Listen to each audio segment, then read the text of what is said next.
मरकुस उसका 5वां अध्याय 24 से 29 पद को देखेंगे। Mark chapter 5 verse 24 to 29। Famous story, बहुत प्रसिद्ध कहानी है। आपको सुनेंगे, जैसे पढ़ेंगे आप समझ जाएंगे कि यहाँ पे क्या हो रहा है। मरकुस 5 24 से 29। तब वह उसके साथ चला जी, और बड़ी भीड़ उसके पीछे हो ली। हाँ, यहाँ तक कि लोग उस पर गिरे पड़ते थे। जी एक स्त्री थी जिसको 12 वर्ष से लहू बहने का रोग था। जी।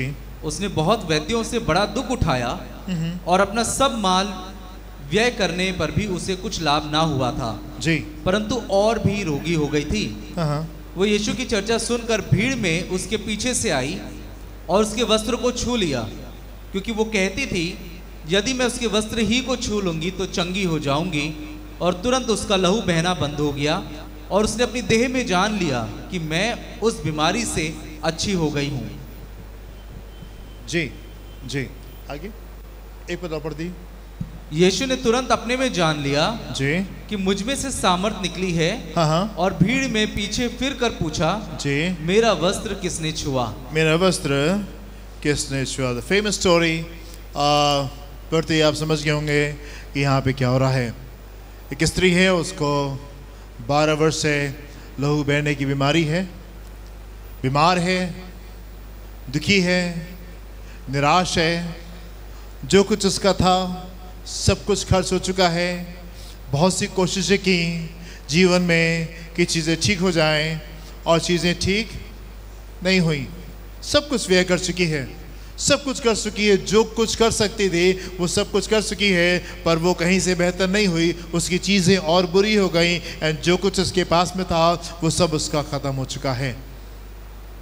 यीशु के बारे में सुनती है, यीशु के बारे में सुनती है और वो यीशु के पीछे आती है।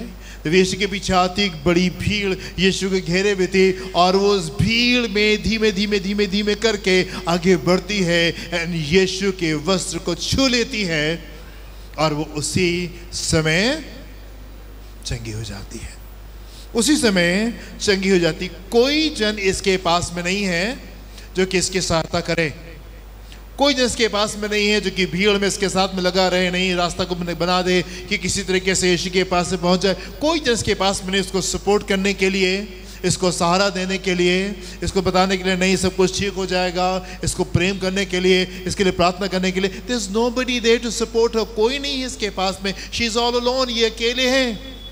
एंड जब इसने यीशु के बारे में सुना, यीशु के पास में जब ये आ रही है तो एक बड़ी भीड़ को यीशु के पास में देखती है एंड यीशु तक ये पहुंच नहीं पाती है। एक बड़ी भीड़ यीशु को घेरे हुए है, कोशिश करी कि यीशु तक ये पहुंचे पर वो पहुंच नहीं पा रही क्योंकि बड़ी भीड़ यीशु के पर गिरी पड़ रही है। पर वो लगी रही, वो लगी रही, वो लगी रही। ऐसा नहीं हुआ कि यीशु ने कहा अरे हटो हटो, चलो रास्ता दो उसको मेरे पास में आने दो, वो बहुत बीमार है, उसको मेरी आवश्यकता है, वो मुझसे के पहुंचना मांग रही है, चलो भीड़ अलग हटो, उसको मेरे पास में आने दो और मुझे उसको चंगा करने दो। नहीं, ऐसा नहीं किया यीशु ने। यीशु को मालूम था कि पीछे आ रही है, तो यीशु आगे चलते गए, आगे चलते गए, आगे चलते गए, आगे चलते गए। ऐसा नहीं है कि यीशु बेपरवाह है, उनको परवाह नहीं कि आप पीछे आ रहे हैं। ना नहीं, हमें अपने हिस्से का काम करना ज़रूरी है। उसने अपने हिस्से का काम कर दिया है, आसमान को छोड़ के ज़मीन पे आ गया, एक बड़ा बलिदान उसने हमारे लिए कर दिया है, सारी चीज़ों को उसने हमारे लिए कर दिया है। 2 कदम हमको चलना है और वो हमारे लिए ज़रूरी है, और वो हमारे लिए ज़रूरी है। यीशु ने खड़े होकर के रास्ता नहीं बना दिया वहाँ पे उसके लिए कि वो महिला यीशु तक के वहाँ पहुँच जाए, या यीशु खुद उसके घर पे नहीं पहुँच गए कि तुम बहुत बीमार हो, तुम बहुत निराश हो, तुमने बहुत कुछ किया और तुम अभी तक ये चंगी नहीं हुई हो, चलो मैं तुम्हारे पास में आ जाता हूँ और मैं तुमको चंगाई दे देता हूँ। ऐसा नहीं है। वो लगी रही, वो लगी रही, वो लगी रही और उसको चंगाई मिल गई। उसने यीशु को छू लिया और वो चंगी हो गई, और वो चंगी हो गई। इस कहानी में 2 किरदार हैं, 2 लोग हैं इस कहानी में। एक वो महिला जिसको चंगाई चाहिए थी एंड एक वो परमेश्वर जो चंगाई को दे रहा था। इस कहानी में 2 किरदार हैं, वो लेडी जिसको चंगाई चाहिए है एंड वो परमेश्वर जो कि चंगाई को देता है। और मैं आपसे कहना चाहता हूँ मेरे प्रियो, हमेशा कहानी में, सारी कहानियों में सिर्फ 2 किरदार होते हैं। आप जिसको आशीष चाहिए है एंड वो परमेश्वर जो कि आपको ब्लेस करना चाहता है। There are always two people involved. हमेशा सिर्फ दो ही लोग इन्वॉल्व होते, एक आप जिसको परिवर्तन चाहिए, जिसको आशीष चाहिए, जिसको छुटकारा चाहिए, एंड आपका परमेश्वर जो कि आपके जीवन में छुटकारे को लेकर के आने मांगता है। Hallelujah, hallelujah. एंड ये महिला पीछे से निकल करके आती है एंड यीशु को छू लेती है और इसका जीवन बदल जाता है। कहानी इतनी सिंपल सी है, कहानी इतनी सिंपल सी। एक महिला है जो कि चंगी होना चाहती है एंड वो आती है एंड वो लगी रहती है एंड वो लगी रहती है एंड वो लगी रहती है एंड यीशु के वस्त्र को छू लेती है एंड उसकी चीजें बदल जाती हैं। It is as simple as that. चीजें इतनी ही साधारण है। आप मेरे साथ में देखिए भजन संहिता 34 उसके 4 पद से 6 पद को देखें क्या लिखा। भजन संहिता 34 उसके 4 से 6 पद को। मैं यहोवा के पास गया जी, तब उसने मेरी सुन ली। मैं यहोवा के पास गया तब उसने मेरी सुन ली और मुझे पूरी रीति से निर्भय किया। जिन्होंने उसकी ओर दृष्टि की उन्होंने ज्योति पाई और उनका मुंह कभी काला नहीं होने पाया। इस दीन जन ने पुकारा तब यहोवा ने सुन लिया और उसको उसके सब कष्टों से छुड़ा लिया। It is as simple as that. इस गरीब जन ने दुहाई दी और उसके परमेश्वर ने सुन लिया और उसके सारे कष्टों से उसको छुड़ा लिया। इतना ही साधारण है, इतने ही साधारण है। मैं आपसे बात करना चाहता हूँ, आप जो संघर्ष में हैं, आप जो आंसू में हैं, आप जो निराशा में हैं, आप जो आशा लगाए हुए परिवर्तन की, आप जो चेंज को देखना चाहते हैं, आप जो अपने जीवन में अगले स्तर को देखना चाहते हैं पर आप उन चीज़ों को देख नहीं पा रहे हैं, आप आंसू में हैं, आप दुख में, आप निराशा में, आपने बहुत समय कोशिश की है पर उस परिवर्तन को नहीं देखा है और आपको लगता है कि आप हेल्पलेस हैं, आप असहाय हैं, कैसे इन चीज़ों में परिवर्तन आएगा। आपके सामने एक बहुत बड़ा पहाड़ है और आपकी समझ में नहीं आ रहा है कि आप उससे कैसे बाहर आने पाएंगे। मैं आपसे कहना चाहता हूं ये इतना ही साधारण है। मैं यहोवा के पास में गया। चौथे पद में क्या लिखा हुआ है? मैं यहोवा के पास में गया तब उसने मेरी सुन ली और मुझे पूरी रीति से निर्भय किया। इतना ही साधारण है। आपकी समस्या चाहे कितनी बड़ी क्यों नहीं हो, चाहे कितनी बड़ी दिक्कत में क्यों नहीं हो, चाहे कितने संघर्ष में आप क्यों नहीं हो, चाहे कितने आंसू में क्यों नहीं हो, आपका परिवर्तन इतना साधारण है। आपका परिवर्तन इतना साधारण है। मैं यहोवा के पास में गया और उसने मेरी सुन ली। आप परमेश्वर के पास में आएंगे और वो आपकी सुन लेगा और आपके सारे भय से वो आपको आजाद कर देगा। और आगे क्या लिखा हुआ है 5 से 6 पद में? जिन्होंने उसकी ओर दृष्टि की उन्होंने ज्योति पाई और उनका मुंह कभी काला ना होने पाया। जिन्होंने उसकी ओर दृष्टि की उन्होंने ज्योति पाई। ये महिला सब कुछ अपने जीवन में कर चुकी थी एंड हार चुकी थी। आफ्टर डूइंग एवरीथिंग, जिसने जो कुछ कहा इसने सब कुछ किया और उसके बावजूद भी इसके जीवन में कोई परिवर्तन नहीं आया। यीशु के पास में आती है और छू लेती है एंड सब कुछ उसी समय बदल जाता है। आप हन्ना के जीवन को देखें, कैसे आशीष पाई। वो लगातार लगी रही, प्रार्थना करती रही एंड वो दिन आया जिसने परमेश्वर ने उसके सारे दुखों से उसको आजाद कर दिया। यूसुफ गुलामी में चला गया था, यूसुफ जेल में चला गया था। वहां पे परमेश्वर को कोस करके दुख में, आंसू में, निराशा में वो मर के वो खत्म भी हो सकता था। जैसे और ढेर सारे लोगों ने चुना कि अपने दुखों में वो दुखी हो, अपने आंसू में वो आंसू बहाएं, ये भी अपने दुखों में दुखी हो सकता था, अपने जीवन को समाप्त कर सकता था। पर अपने संघर्षों में, अपने आंसुओं में, अपनी निराशा में उसने अपनी निगाहें परमेश्वर की ओर लगाई। कोई नहीं था उसकी सहायता करने के लिए, कोई नहीं था उसको सपोर्ट करने के लिए, कोई नहीं था उसको कहने के लिए कि भाई हम तुम्हारे साथ में हैं। आप तो उस कलीसिया के में शरीक हैं, आप उस कलीसिया के हिस्सेदार हैं जहां पे कलीसिया आपके लिए खड़ी रहती है, जहां पे एक टीम है जो कि एवरीडे आपके लिए प्रार्थना करती है, जहाँ पे कलीसिया के लोग आपके लिए प्रार्थना करते हैं, जहाँ पे अगुवे आपके साथ में खड़े हुए। जब कभी आप चाहें आप कॉल करके अपनी बातों को बता सकते हैं, जब कभी आप चाहें आप हमसे मुलाकात कर सकते हैं, जब कभी आप चाहें आप हमको बुला सकते हैं और हम आपके साथ के लिए उपलब्ध हैं, आपको समझाने के लिए, आपको उत्साहित करने के लिए, आपके साथ में बैठ करके प्रार्थना करने के लिए, आपकी समस्याओं में आपके साथ में रहने के लिए हम तैयार हैं। कलीसिया आपके साथ में खड़ी हुई है। यहाँ पे तो कोई नहीं था, पर अपनी आंखें परमेश्वर क्यों लगाई? अपनी आंखें परमेश्वर क्यों लगाई? परमेश्वर के सम्मुख ठहरा रहा, परमेश्वर के सम्मुख ठहरा रहा, परमेश्वर के सम्मुख ठहरा रहा। और क्या हुआ? जितनों ने अपनी दृष्टि उसकी ओर लगाई उन्होंने ज्योति पाई और उनका मुंह। आपने ये बातें हजारों बार सुनी होंगी, आपने ये पद हजारों बार सुना होगा, पर मेरे प्रियो हम कभी इसको जीते नहीं है, हम इसको जीते नहीं। मैं आपसे कहना चाहता हूं ये शब्द आपके जीवन में जिंदा होने पाए और आप इस तरीके से अपने जीवन को बताने पाए, नहीं प्रभु अपनी निगाहें आपके ऊपर लगाने जा रहे हैं और हम वहां से ज्योति पाएंगे, और हम वहां ज्योति पाएंगे। और क्योंकि हम प्रार्थना करें इसलिए हम पूरा विश्वास करते हैं प्रभु हम निराश होने नहीं जा रहे हैं।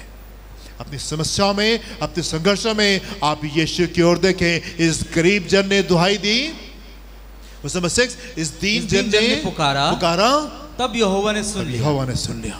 और इस दीन जन ने पुकारा तब यहोवा ने सुन लिया और उसको उसके सब कष्टों से छुड़ा लिया। इस दीन जन ने पुकारा। मैं आपसे पूछना चाहता हूं आपकी प्रार्थनाएं कहां हैं? Where are your prayers? आशा तो हम बहुत करते हैं, प्रभु चीज़ों को बदल दीजिए, चीज़ें बदल जाएं, ये बदल जाए, वो बदल जाए, ऐसा हो जाए, वैसा हो जाए, अब्राहम की आशीष मिल जाए, दाऊद की आशीष मिल जाए, सुलेमान की आशीष मिल जाए, हन्ना की आशीष मिल जाए, हमारे जीवन में एक परिवर्तन आ जाए। मैं आपसे पूछना चाहता हूँ वेयर आर योर प्रेयर्स? आपकी प्रार्थना का इस दीन जन ने पुकारा। आई सॉट द लॉर्ड, मैंने यहोवा को ढूंढा। आई सॉट द लॉर्ड, इस दीन जन ने पुकारा। आपकी पुकार कहाँ है? आपकी प्रार्थनाएं कहाँ है? इस जन के लिए मैं प्रार्थना कर रहा था काफी समय पहले। प्रभु ने मुझसे कहा इसके पास में समय है कि डॉक्टरों के चक्कर लगाए, घंटों डॉक्टर के चक्कर लगाएगा, घंटों इलाज के लिए, टेस्ट के लिए, ये टेस्ट होना है, वो टेस्ट होना है, पैथोलॉजी में जा कर के बैठेगा, पर ये मेरे पास में आके नहीं बैठता। How can I bless him? कैसे आशीष दूं? ढेर सारा समय है डॉक्टर के पास जाने का, परमेश्वर के पास में आने का समय नहीं है। जितनी देर आप डॉक्टर के यहाँ जाते हैं, आते हैं, क्लिनिक के बाद इंतज़ार करते हैं, डॉक्टर के पास जाकर के अपनी बातों को बयान करते हैं, इतनी देर अगर आप परमेश्वर के सम्मुख ठहरे हैं आप बड़ी आशीष को पाएंगे। मैं डॉक्टर के पास में जाने के खिलाफ में नहीं हूँ, ऐसी परिस्थितियाँ होती हैं, कई बार हमको डॉक्टर के पास में जाना होता है, पर सारा समय डॉक्टर के पास में बिताना और परमेश्वर के सम्मुख नहीं ठहरना, दैट इज़ रॉन्ग, ये गलत बात है। हम कई बार अपनी बातों को चर्चा करते हैं, कोई बात हो गई, कोई चीज़ हो गई, ढेर सारी बातों, ढेर सारे लोगों से वही बात करें, ढेर सारे लोगों से वही बात करें, फ़ोन करके इससे बात, फ़ोन करके उससे बात, फ़ोन करके इससे बात, इससे चर्चा, उससे चर्चा, ढेर सारे लोगों से उन्हीं बातों की चर्चा हो रही है। परमेश्वर के पास में नहीं जा रहे उन बातों को लेकर के, परमेश्वर के पास में नहीं जा रहे उन बातों को लेकर। प्रभु आप बता दीजिए क्या करना है इन परिस्थितियों में, परमेश्वर आपको बता देंगे। स्तर के पर आए जहाँ पे आप परमेश्वर के पास में जाएं, प्रभु आपको बता दें इन परिस्थितियों में, इन हालातों में आपको क्या करना है। सारी बातें करें, ढेर सारे लोगों से बात करें, ढेर सारे लोगों से चर्चा करें, ये दिक्कत है, वो दिक्कत है, ऐसी समस्या, वैसी समस्या है। संसार आपको संसारिक उपाय देगा, संसार आपको संसारिक एडवाइसेस देगा। आवश्यकता इस बात की कि अपने संघर्षों में, अपने आंसुओं में, अपने दुखों में, अपनी निराशा में आप परमेश्वर के सम्मुख आए, परमेश्वर के लोगों के पास में आए, आप परमेश्वर के लोगों के पास में आए और वो आपको आत्मिक बातें बता देंगे। परमेश्वर के पास में आए एंड वो आपको सही मशवरा देगा अपने जीवन में। Hallelujah, hallelujah. कई बार हमारे पास में समय होता है दुख मनाने का, आंसू बहा रहे हैं, दुख में हैं, निराशा में, कुछ नहीं खाएंगे, कुछ नहीं पिएंगे, रोएंगे घंटों, हम बड़े दुखी हैं, हम बड़े निराश हैं। जितनी देर आप दुख मना रहे हैं, जितनी देर अगर आप आराधना कर रहे होते आपने विजय को प्राप्त कर लिया होता। जितनी देर आपने आंसू में बिताया है, जितनी देर आप दुख में रहे, जितनी देर आपने चिंता की, जितनी देर आपने दोष लगाए, जितनी देर आपने और काम किए, अगर जितनी देर आप परमेश्वर से आराधना कर रहे होते आपका जीवन एक डिफरेंट स्तर के ऊपर होता। मैं आपसे पूछना चाहता हूँ वेयर आर योर प्रेयर्स? आपकी प्रार्थना का इस दीन जन ने पुकारा। इस दीन जन ने सिर्फ आशा नहीं रखी, इस दीन जन ने पुकारा, तब यहोवा ने सुन लिया और उसके सब कष्टों से उसको छुड़ा लिया। इस दीन जन ने पुकारा, वेयर आर योर प्रेयर्स? आपकी प्रार्थनाएं कहाँ हैं? आपकी आराधना कहाँ है? जहाँ परमेश्वर के सम्मुख लेकर क्या रहे? हम सिर्फ आशा लगा के बैठते नहीं, एक दिन सब कुछ ठीक कर देंगे परमेश्वर। हम बड़े दुखी हैं, हमने फ़ोन मिला दिया, हमने लीडरशिप को फ़ोन मिला दिया, भैया से बात कर ली, दीदी से बात कर ली, चर्च में कुछ और लीडर से बात कर ली, बस काफ़ी, अब प्रार्थना हो जाएगी, अब एक दिन सब कुछ ठीक हो जाएगा। यस, आपके हिस्से से कलीसिया ने प्रार्थना कर ली, आपके अगुओं ने प्रार्थना कर ली, पर आपकी प्रार्थनाएं कहाँ हैं और आपकी आराधना कहाँ है? इतना ही साधारण होता है मेरे प्रियो। तीन जन ने यहोवा को पुकारा एंड परमेश्वर ने सुन लिया, उसके सारे कष्टों से उसको आजाद कर। इतना ही साधारण है। ये महिला दुख में थी, आंसू में थी, निराशा में थी, होपलेसनेस में थी, यीशु के पीछे आई, उसको वहां भीड़ दिखाई दी, वो लगी रही, वो लगी रही, वो लगी रही। यीशु ने रास्ता नहीं निकाला, उसने खुद से अपना रास्ता निकाला और जाके यीशु के वस्त्र को छू लिया। And the moment she touched him, जिस पल उसने यीशु को छुआ, उसी समय वो चंगी हो गई। Hallelujah. It is as simple as that. इतना ही साधारण होता है अपनी आशीष को प्राप्त करना। अपने किवाड़ों को बंद करें, प्रार्थना करें, अपने किवाड़ों को बंद करें, प्रार्थना करें। कुछ काम करते समय आराधना में जाइए, आराधना में जाइए, आराधना में जाइए। यीशु आप महान हैं, यीशु आप महान हैं, यीशु आप महान हैं, यीशु आपके लहू की जय हो, यीशु आपकी स्तुति हो, यीशु आपकी प्रशंसा हो, यीशु आपकी जय जयकार हो। चलते फिरते उठते बैठते आप उससे कनेक्ट हो जाइए, आप उससे आकर के जुड़ जाइए। एंड जब आप आराधना में जाएंगे, जब आप उसके सम्मुख ठहरेंगे, जब आप प्रार्थना करेंगे, जब आप वचन को पढ़ेंगे, ऐसे परिवर्तन आ जाएगा, ऐसे परिवर्तन आ जाएगा। आप जानना चाहते हैं परमेश्वर आपसे क्या कहना चाहते हैं? भजन संहिता उसका दूसरा अध्याय, Psalm chapter 2 verse 8 and 9। भजन संहिता दूसरा अध्याय 8 और 9 पद, वेरी वेरी इंपॉर्टेंट। मुझसे मांग, मुझसे मांग, और मैं जाति जाति के लोगों को, और मैं जाति जाति के लोगों को तेरी संपत्ति होने के, तेरी संपत्ति होने के लिए, और दूर दूर के देशों को, दूर दूर के देशों को तेरी निज भूमि बनने के तेरी लिए निज भूमि बनने के लिए दे दूंगा। तू उन्हें लोहे के डंडे से टुकड़े टुकड़े करेगा जी, तो कुम्हार के बर्तन के समान जी उन्हें चकनाचूर कर डालेगा जी। आमीन, हालेलुया। वर्स नंबर 8 वापस आएंगे, लिखा हुआ है, मुझसे मांग और मैं जाति जाति के लोगों को, और मैं, प्लीज ध्यान से सुने, अभी सवाल पूछने वाले हैं मैं आपसे, हम एक कठिन सवाल पूछने जा रहे हैं आपसे जी। क्या लिखा हुआ है? मुझसे मांग और मैं तुझे जाति जाति के लोगों को तेरी संपत्ति होने के लिए, और दूर दूर के देशों को जी तेरी निज भूमि बनने के लिए दे दूंगा। कितने लोगों ने ये प्रार्थना की है अपनी जिंदगी में? सोच समझ के हाथ उठाइए। ये वाली प्रार्थना, जाति जाति के लोग मेरी संपत्ति मिल जाए, एंड दूर दूर देश के लोग मेरी निज भूमि हो जाए। कितने लोगों ने प्रार्थना की है? तुमने प्रार्थना की है? ये प्रार्थना तुमने की है, हैं? कि जाति जाति के लोग मेरी संपत्ति हो जाएं, हाँ? एंड दूर दूर के देश के लोग मेरी निज भूमि बन जाएं, हैं? आई मीन वाकई में कि मैं सरप्राइज हूँ रियली, क्या आपने वाकई प्रार्थना की है? मुझे नहीं लगता कि वो ये प्रार्थना कर सकता है परमेश्वर के पास में आकर के, अगर आपने प्रार्थना की है प्रभु आपको आशीष दे। हम आई डोंट थिंक हम परमेश्वर के प्रभु जाति जाति के लोग हमारी संपत्ति होने के लिए, एंड दूर दूर के देश हमारी निज भूमि होने के लिए, ये हमारी प्रार्थना नहीं हो सकती। ये वचन को पढ़ के भले आपने क्लेम कर लिया हो, वो बात अलग है। ये हमारी, हम इस तरीके से प्रार्थना नहीं करते। हम इतनी बड़ी चीज़ परमेश्वर से नहीं मांगते। हम तो छोटी मोटी चीज़ों में ही हम संतुष्ट हो जाते हैं, बस छोटे मोटा प्रभु काम कर दीजिए, इतना हमारे लिए काफ़ी। पर मैं आपसे कहना चाहता हूँ, जब आप परमेश्वर के पास में आते हैं, प्रभु आपकी विनती और निवेदन से कहीं अधिक बड़ी चीज़ों के साथ में आपके पास में आते हैं। आप तो बिल्कुल छोटी सी चीज़ें, पीनट्स के बराबर, मूंगफली के दाने के बराबर चीज़ों को लेकर के परमेश्वर के पास में आते, प्रभु ये वाला काम कर दी, प्रभु ये वाली चीज़ कर दी, प्रभु ये वाला काम कर दी, एंड परमेश्वर बड़ी चीज़ों के साथ में आपके पास में आते। Look at the promises of God. परमेश्वर के वचन के वायदों को देखें, ये कितने बड़े वायदे हैं जो परमेश्वर ने आपसे किए हैं। अब्राहम एक बेटे के साथ में आया था, प्रभु ने कहा मैं एक नहीं दूंगा, मैं तुमको इतने दूंगा कि कोई अगर आसमान के तारों को गिन सकेगा तो उनको आके गिनने पाएगा। Whenever you come to the Lord, जब कभी आप परमेश्वर के पास में आते, आप अपनी सीमित प्रार्थनाओं के साथ में परमेश्वर के पास में आते, लेकिन आप देखें परमेश्वर कितनी बड़ी चीजों के साथ में आपके पास में आ रहे हैं। ये हमारी प्रार्थनाएं नहीं रही हैं, पर ये परमेश्वर के वचन के द्वारा हमने इन चीजों को क्लेम जरूर से किया है कि प्रभु ये वाली बातें हमारे जीवन में पूरी होने पाए।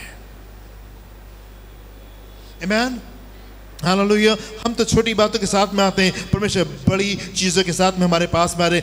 मांगो तो तुमको दिया जाएगा, ढूंढोगे तो तुम पाओगे, और खटखटाओगे तो तुम्हारे लिए खोला जाएगा। मांगो तो तुमको दिया जाएगा, मांग लो।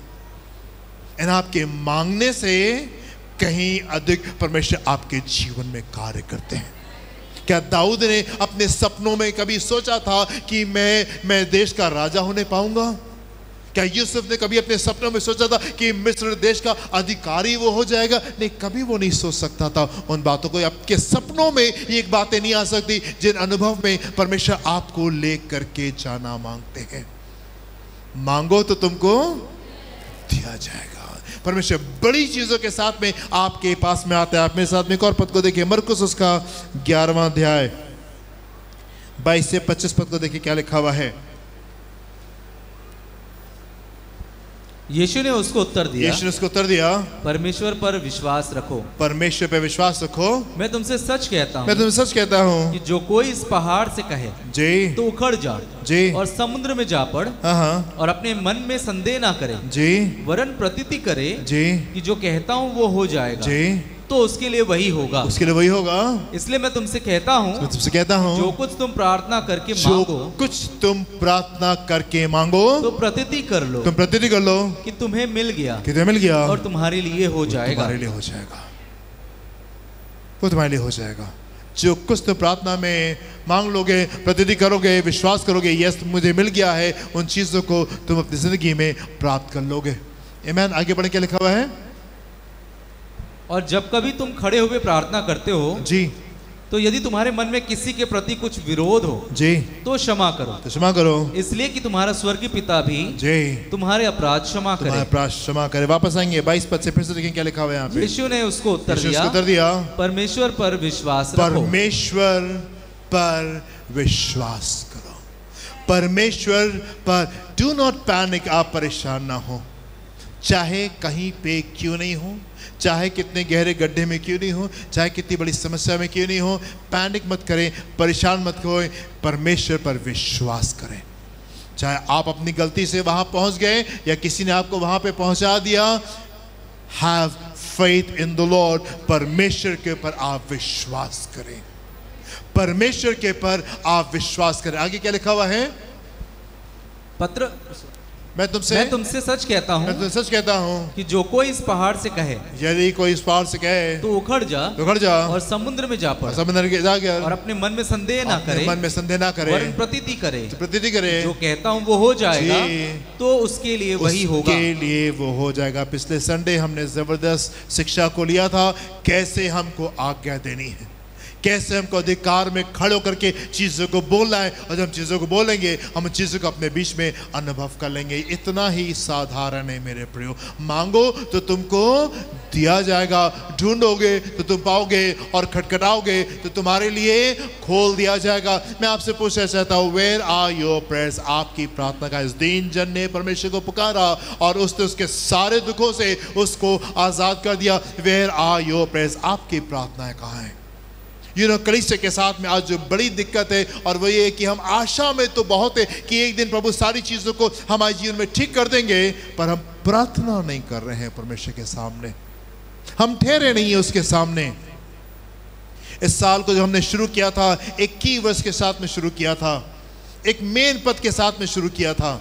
प्रकाशित वाक्य उसका 4वां अध्याय 1 पद, क्या लिखा हुआ है यहाँ पे? इन बातों के बाद जो मैंने दृष्टि की, तो क्या देखता हूँ? कि स्वर्ग में एक द्वार खुला हुआ है, और जिसको मैंने पहले तुरही से जी शब्द से अपने साथ बातें करते सुना था जी वही कहता है, कहता है यहाँ ऊपर आ जा, यहाँ पर आ जा और मैं वे बातें तुझे और मैं वो दिखाऊंगा बातें तुझे दिखाऊंगा जिनका इन बातों के बाद पूरा होना आवश्यक है। के बाद पूरा होना आवश्यक है। ये साल हमने इस पद के ऊपर शुरू किया था, इन बातों के पश्चात मैंने दृष्टि की और मैं क्या देखता हूं। मैं आपसे पूछना चाहता हूं मेरे प्रियो, 4 महीने बीत चुके हैं साल के, आपने क्या दृष्टि की और आपने क्या देखा? इस 2024 में परमेश्वर ने बड़े वायदे हमसे किए हैं, क्या आपने सुना? वो क्या बात है जो परमेश्वर ने आपसे, आपके जीवन के बारे में, आपके परिवार के बारे में आपसे कही? इन बातों के पश्चात बहुत ढेर सारी शिक्षा हमने इन बातों के संबंध में ली। इन बातों के पश्चात मैंने दृष्टि की और मैं क्या देखता हूं। क्या आपने इन बातों के पश्चात परमेश्वर के सम्मुख गए, परमेश्वर के सम्मुख ठहरे, परमेश्वर से आपने सुना, एंड क्या आपने वो खुला हुआ दरवाजा अपने सामने देखा? किन बातों के लिए आप प्रार्थना करें? यदि आपने परमेश्वर से पूछा ही नहीं तो आप किन बातों के लिए प्रार्थना करें? ढेर सारा समय हमारे पास में होता है डॉक्टर के चक्कर लगाने के लिए, ढेर सारा समय हमारे पास में होता है उन्हीं बातों के पर 10 लोगों से चर्चा करने के लिए, ढेर सारा समय हमारे पास में होता है आंसू निराशा में बैठने के लिए, ढेर सारा समय हमारे पास में होता है टीवी के सामने बैठने के लिए, मोबाइल के सामने बैठने के लिए, ढेर सारा समय होता है हमारे पास में पार्टी करने के लिए, ढेर सारा समय हमारे पास में होता है दोस्तों के लिए, ढेर सारा समय हमारे पास में होता है और बातों के लिए। परमेश्वर, मैं आपसे पूछना चाहता हूँ, वो समय जो आप परमेश्वर के सम्मुख बिताते हैं वो कहाँ है? वो समय जो आप परमेश्वर के सम्मुख बिताते हैं वो कहाँ है? एंड क्या आप परमेश्वर के सम्मुख गए? एंड क्या परमेश्वर ने आपसे उन बातों का what are you praying for? आप किन बातों के लिए प्रार्थना करें? यदि आपने परमेश्वर से सुना ही नहीं तो आप किन बातों के लिए प्रार्थना कर रहे हैं? अब्राहम परमेश्वर के पास में किस बात के लिए गया था? प्रभु मुझे एक बेटा चाहिए, एक बच्चा चाहिए। आमीन। एंड परमेश्वर ने क्या किया? उसके दर्शन को बदल दिया। हाँ, परमेश्वर क्या किया? उसके दर्शन को बदल दिया। परमेश्वर का एक बेटा नहीं, मैं तुझे जातियों का पिता बनाऊंगा। एंड फिर अब्राहम ने क्या किया? अब्राहम ने जाति के पिता होने के लिए उसने प्रार्थना शुरू की, एंड परमेश्वर ने उसको जाति का पिता बना दिया। आमीन। यदि आप परमेश्वर के सम्मुख नहीं जाएंगे आपकी प्रार्थनाएं इतनी ही सीमित रहेंगी। यदि आपके पास में वो दर्शन नहीं होगा, यदि आपके पास में वो सपने नहीं होंगे, यदि आपने परमेश्वर चीजों को नहीं सुना है, सो व्हाट विल हैपन? होगा क्या? आपकी समस्या, आपकी प्रार्थनाएं वो इतनी ही सीमित मुट्ठी भर प्रार्थनाएं रह जाएंगी जिनको कई बार परमेश्वर सुन के उत्तर नहीं देते। परमेश्वर ठहरते हैं कि आप उस दर्शन को प्राप्त करें, बड़ी चीजों का आप परमेश्वर से प्राप्त करें। आमीन। हालेलुया। यदि अब्राहम परमेश्वर के सम्मुख जाकर के परमेश्वर से नहीं सुनता, बस अपनी बातें कहता रहता, बस अपनी बातें कहता रहता और अपनी आश से मिलता, प्रभु एक दिन आप हमको एक बेटा दे देंगे, तब क्या होता? हाँ, एक स्तर ये है कि हम सिर्फ अपनी बातें कहते रहे, परमेश्वर के सम्मुख हम ठहरे, प्रभु एक दिन आप ये काम हमारे जीवन में कर देंगे। और एक स्तर ये होता है हम परमेश्वर के सम्मुख जाते, अपनी विनती, अपनी निवेदन को लेकर के, एंड देन परमेश्वर वहां पे हमको बड़ी सी पिक्चर दिखाते हैं। परमेश्वर बड़ी सी पिक्चर दिखाते, परमेश्वर से कहते हैं तुम पिछले दिनों में वफादार रहे हो और ये समय आ गया है कि अब तुम प्रतिफल को अपनी जिंदगी में लेने पाओ। Time for you to get blessed. ये समय है कि तुम प्रतिफल को प्राप्त करने पाओ। पिछले दिनों में तुमने वफादारी दिखाई है, एंड ये वो मौसम है, ये वो सीजन है जिसमें परमेश्वर आपको प्रतिफल देने पाए। परमेश्वर आपके दर्शन को बड़ा कर देते हैं, परमेश्वर आपके दर्शन को बड़ा कर देते। दाऊद ने ये प्रार्थना नहीं की थी प्रभु मुझे राजा बना दीजिए। दाऊद प्रार्थना करने वाला जन था, एंड परमेश्वर ने सैमुएल को उसके जीवन में डाल दिया, एंड सैमुएल ने उसको आकर के ब्लेस कर दिया, तुम अगले राजा होगे। एक नया दर्शन उसके पास में आ गया, एक नया सपना उसके पास में आ गया, और उसके साथ में वो वफादारी के साथ में चलता रहा, प्रार्थना करता रहा, एंड विश्वास करता रहा। एंड वो दिन आ जाता है जब दाऊद सिंहासन के ऊपर जा करके बैठ जाता है। मैं यहोवा के पास में गया और उसने मेरी सुन ली, उसने मेरे सारे दुखों से मुझे छुड़ा लिया। It is as simple as आप परमेश्वर के पास में आएंगे, आप परमेश्वर के प्रभु मेरे जीवन में समस्या है, ये दिक्कत है, ये प्रॉब्लम है, जब आप उसके सम्मुख आएंगे परमेश्वर आपको बड़ा सा दर्शन देंगे।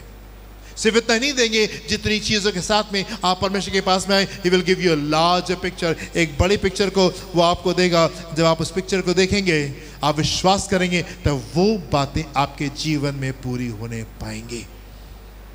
मैं बड़ा उत्साहित हूँ, मैं बड़ा खुश हूँ मूसा को देख करके कि मूसा का जीवन एक दिन आकर के ठहर नहीं गया, एक दिन आकर के रुक नहीं गया। जब मूसा ने देखा कि उसके लोग रिहा हो गए, मूसा बड़ा खुश हुआ और मूसा ने कहा बस यही तो मुझे चाहिए था और मुझे मिल गया, अब बस काफी है। अभी काफी नहीं है मेरे परमेश्वर के पास में आपके लिए एक अगला स्तर है, और उसके बाद में एक अगला स्तर है, और उसके बाद में एक अगला स्तर है। कई बार कुछ लोग अपनी आशीष को पा करके बस वहीं पे आके रुक जाते, बस अब तो हमारी प्रार्थना सुन ली गई और ये हमारे लिए काफी है। काफी नहीं, परमेश्वर आपको और आगे ले करके जा सकते हैं।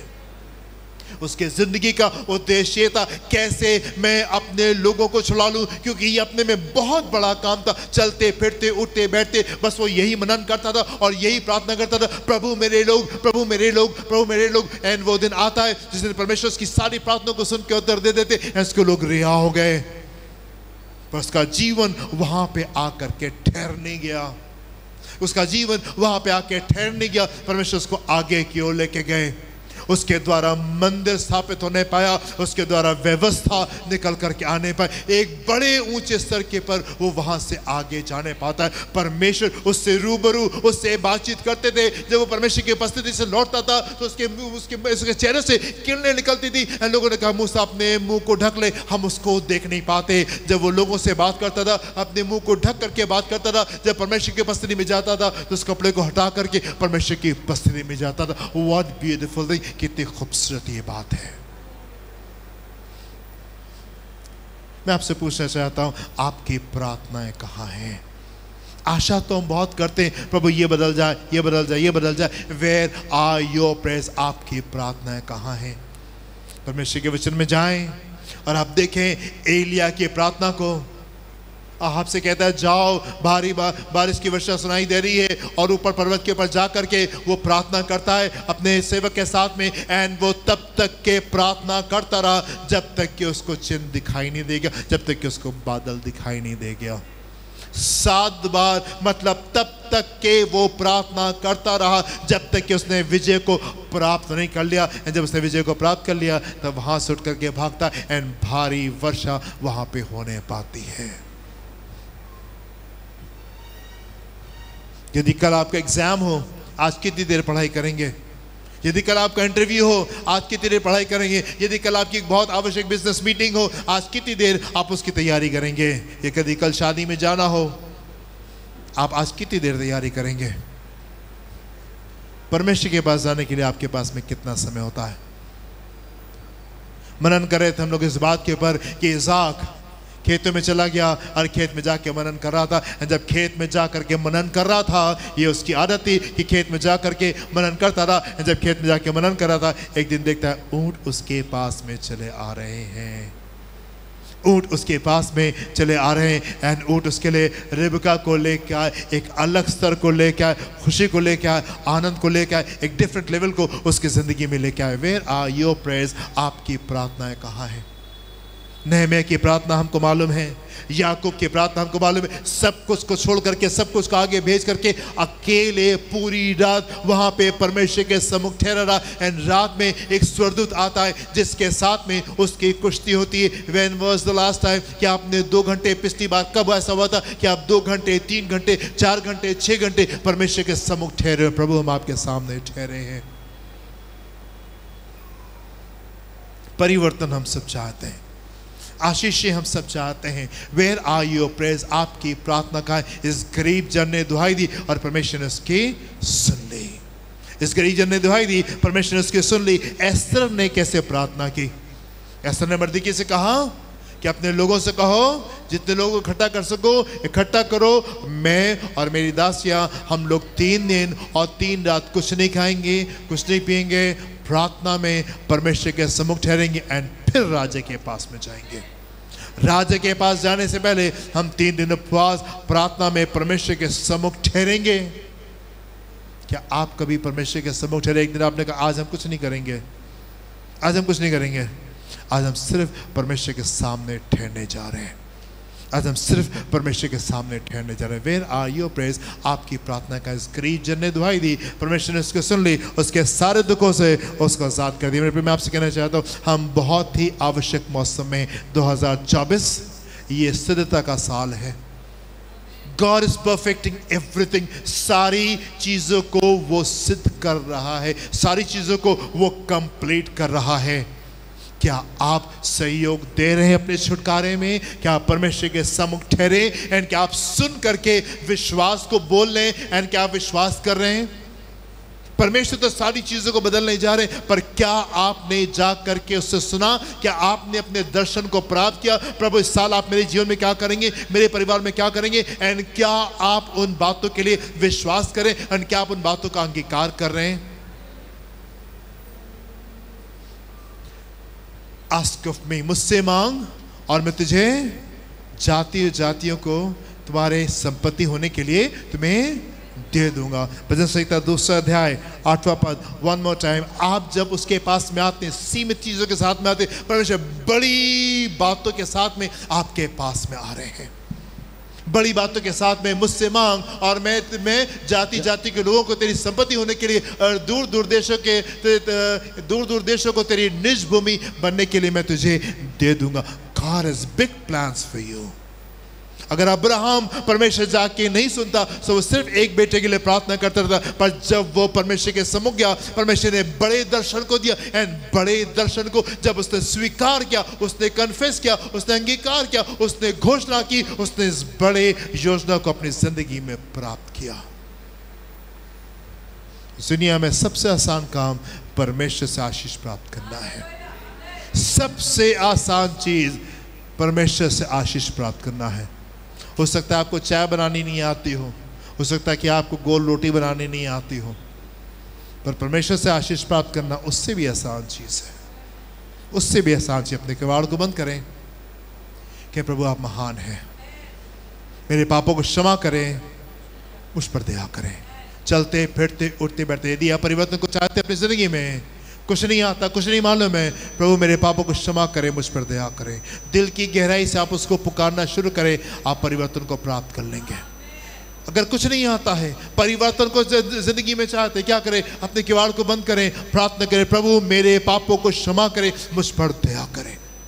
दूसरा काम जो आप कर सकते हैं, प्रभु की आराधना। प्रभु आप महान हैं, प्रभु आप महान हैं, प्रभु आप महान हैं, यीशु आप महान हैं, यीशु आपके लहू की जय हो, यीशु आपकी स्तुति हो, यीशु आपकी प्रशंसा हो, आपकी जय जयकार हो। चलते फिरते उठते बैठते आप जय जयकार करें परमेश्वर की। कुछ नहीं आता, आप सिर्फ जय जयकार करें, आप बड़े परिवर्तन को अपनी जिंदगी में अपना लेंगे। यदि आपको पढ़ना आता है, आप वचन को उठाएं, आप पढ़ना शुरू करें, आप पढ़ना शुरू करें, आप पढ़ना शुरू करें, आप पढ़ना शुरू करें। यदि कुछ नहीं आता है, वचन पढ़ना आता है, आप वचन को पढ़ते पढ़ते बड़े परिवर्तन को अपनी जिंदगी में प्राप्त कर लेंगे। आप परमेश्वर के सम्मुख जाएं, उपवास रखें, प्रार्थना करें, परमेश्वर के सम्मुख जा करके ठहरे, उसको पुकारे, प्रभु मुझ पर दया कीजिए, प्रभु मुझ पर दया कीजिए, मुझे ये परिवर्तन चाहिए। और मैं आपसे कहना चाहता हूं, यदि आप उसको पुकारेंगे, परमेश्वर आपकी सुन लेगा। इस 3 जन ने यहोवा को पुकारा और उसने उसको सुन करके उसके सारे दुखों से उसको आजाद कर दिया। हालेलुया। इतना ही साधारण है। एक स्त्री है, 12 वर्ष से लहू बहने की बीमारी है, सब कुछ व्यय कर चुकी है, सब कुछ तय कर चुकी है, कुछ फर्क नहीं पड़ा। यीशु के बारे में सुनती है, भीड़ में पीछे से आती है, कोई सहायता करने के लिए नहीं है, कोई मदद करने के लिए नहीं है, कोई उसको वहाँ पहुँचाने के लिए नहीं है, कोई उससे कहने के लिए नहीं है, हम तुम्हारे लिए प्रार्थना करेंगे। लगी रही, आती यीशु के पास में आती है, बड़ी भीड़ को देखती है, लगी रहती है, लगी रहती है, लगी रहती है, यीशु के वस्त्र को छूती है और उसी समय चंगी हो जाती है। Amen? मैं आपसे कहना चाहता हूँ मेरे प्रियो, you are blessed with a spiritual church. आप एक अच्छे आशीषित कलीसिया से आप आशीषित है, एक सामर्थ्य कलीसिया से आप आशीषित है। You have a good church. आपके पास में एक अच्छी कलीसिया है, आपके पास में अच्छे अगुए हैं जो कि आपके लिए प्रार्थना करते हैं, आपकी अच्छी शिक्षाओं में आपको लेके जाते हैं, आपके पास में अच्छे लोग हैं जो कि आपके लिए प्रार्थना करते हैं। आपका आत्मिक स्तर तो कहीं और आगे की ओर बढ़ना चाहिए। हालेलुया। आंखों को बंद करेंगे, हम प्रार्थना करेंगे। हालेलुया। Thank you.